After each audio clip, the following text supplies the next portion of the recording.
I like to imagine that the reason the fingernail scene was censored was there's some TV executive out there that reviewed the episode, said, you know what, pulling a fingernail off of a hand of someone who's alive, that's too much for TV, we gotta put a bar or a circle, just don't show the full thing. They can go buy the Blu-rays, they can see it that way. But then, in that same thought process, they saw someone take a little girl and not just like throw her down the shitter, but like physically stomp her down.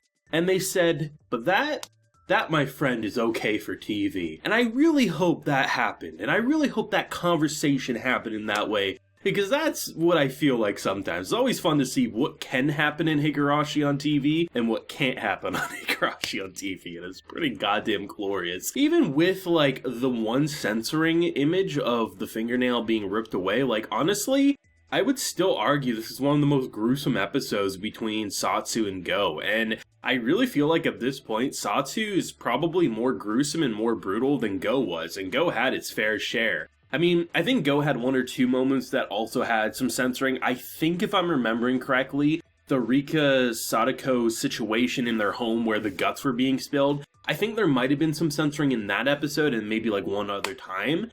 But overall, like, it still was a pretty brutal season, even if it took a bit to get up to that brutality. But with the Answers arc, seeing it from the killer perspective and just different perspectives than what we're used to, we're really seeing just how twisted it was. And I'm remembering watching Go, being like, I wonder if Keiichi's paranoia here is something that should be focused on too much. And I think when they were originally looking for Rika, right, she disappeared. We're seeing all these mysterious people thinking, oh shit, they're here to get Keiichi because Keiichi's asking these questions. And it turns out, no, the people Keiichi was paranoid of were the people that were going to save his life. And that was the police force just doing undercover work because, honestly, as creepy as sometimes they can look, they're probably, some of the most genuine characters just trying to keep the peace here. And to see that the one moment where he was about to discover Rika's body, Mion comes in, redirects him. It was always such an unnerving situation, but to actually see what led up to that, and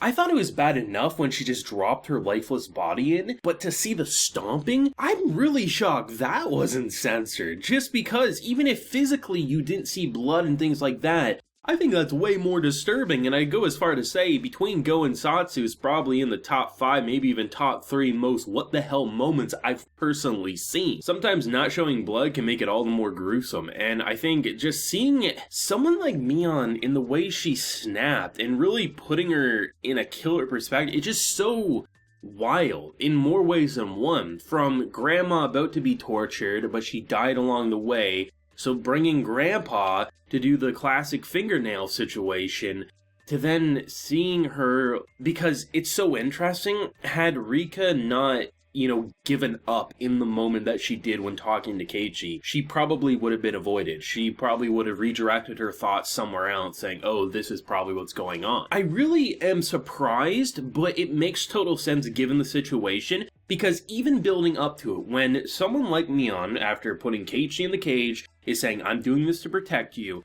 and she gets a notification, I really thought it was going to be someone else. I wasn't expecting Sadako for some reason, and I should have in hindsight, but for whatever reason, I was just so engrossed in what I was seeing, and to see her use the soy sauce as a way to get in, saying, oh, once I heard that there was free soy sauce, I came in running. For whatever reason, and I feel silly about this, but I think it's easy to forget some of the finer details when you're watching a show like this weekly. A lot easier if you're binging it to keep all the information on top of your head. When we saw Sadako buy the gun, I thought that was the gun that Mion herself had in the drawer. Completely forgot it was a completely different model. So when I saw her take out the different gun, I was like, oh shit, what is gonna happen? Because someone like Sadako needs to die alongside Rika if she wants to follow her into the next time, right? So she can't just kill herself under the assumption that someone like Rika's dead. She needs definitive proof. And honestly, there was scenes where I think the fingernail scene probably would have looked tame in comparison. When she blows her fingers off, I think that's a little more gruesome, especially given the fact that you see the body parts afterwards. But hey, maybe we should count our blessings that not more is censored, given how much probably could be censored if we really think about it. And just the standoff and how Mion just was she was gone. She completely lost it. And the fact that she thought she finally had the upper hand on Sadako and when she told her that she's dead, she was so happy. Like, that was, wow. I mean, I really think this, I don't know what I can really say, because it feels like every episode of Satsu is getting better, but I think really what it is it's just fleshing out Go, because I think Go was a masterpiece. I love what it did, but I think really reflecting now having both sides, at least for a good chunk of the story anyway, with these 6 episodes, and we still have, 9 left to go with Satsu because it's 15 episodes. I think it's so interesting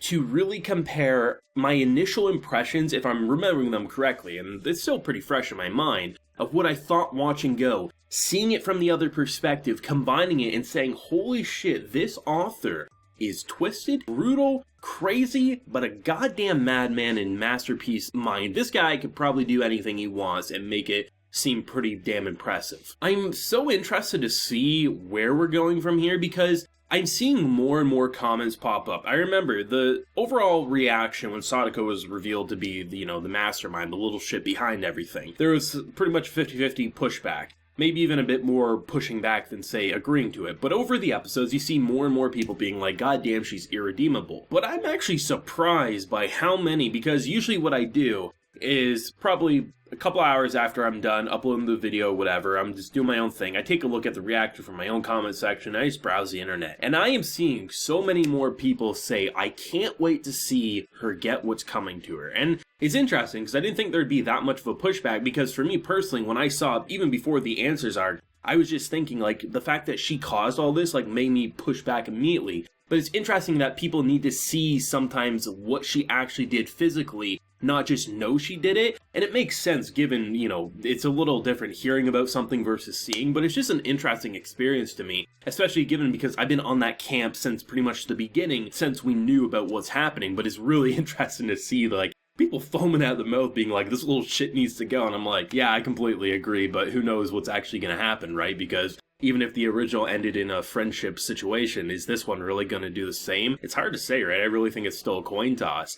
I really like this. Comparing my thoughts about if I was to ever rank the arcs in Go originally, I don't think this arc necessarily would have been at my top, but it's really interesting to see how much the Answers arc really makes me appreciate it all the more, and take situations that could have easily just been red herrings, something like, oh, Keiichi's asking questions, look at these mysterious people in the background, and seeing what they were really doing all along and just the misdirects. It's really interesting and kind of sad to see how many times Keiichi got screwed over by paranoia, when that paranoia generally was actually going to help him in the long term. And it's kind of crazy, but I guess we'll see where we go from here. Let me know your thoughts and feelings, and definitely what do you hope to see with the next arc, now that we have a pretty good idea anyway about how the Answers arc is going to change most likely our opinions about the initial arc in Go. What do you hope to see with the next one coming up? Let me know down below, drop a like if you enjoyed, and subscribe if you're new around here. So until next time everyone, please take care and have a good one.